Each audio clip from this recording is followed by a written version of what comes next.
সালাম আলাইকুম বিয়াস, আশা করি সবাই ভালো আছেন, সুস্থ আছেন। ইলেকট্রিক্যাল বিডির পক্ষ থেকে আমি ইলেকট্রিশিয়ান ইমরান চলে এসেছি আরেকটি নতুন ভিডিও নিয়ে। তো আজকে ছোট একটা 2 রুমের সাইড ধরলাম, বলতে গেলে 2 রুমের একটা বেডরুম এবং একটা টয়লেট। তো দেখতেছেন এ হলো টোটাল হোল রুম, এটা হলো বেডরুম, তো সব মিলে এটা হলো টয়লেট। আজকে পাইপিং করার জন্য চলে আসলাম ফল ছাদের উপরে, যেটা কিনা ছাদের এখনও ডালা হয়নি। তো দেখতেছেন এখানে একটা লাইন যাবে আপনার বেসিনের, এখানে একটা মিলেন আসবে, এখান থেকে মিলেনটা আউট হবে, এখান থেকে গিজারের লাইন উঠবে, এখান থেকে সরাসরি অ্যাডজাস্টমেন্টের কানেকশন যাবে। তো যত কিছু হোক, সাইট ছোট হোক বড় হোক, আমার জন্য সকল কিছু সমান।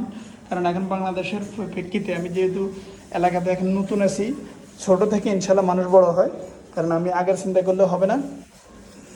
তো অবশ্যই ইনশাল্লাহ সকল নিত্য নতুন ভিডিওর জন্য আমার পাশে থাকবেন, আর এই ধরনের অত্যাধুনিক কাজের জন্য অবশ্যই আমাকে নক করতে বলবেন। আজকের জন্য এখানে বিদায়। আসসালামু আলাইকুম রহমতুল্লাহি বারাকাতুহু।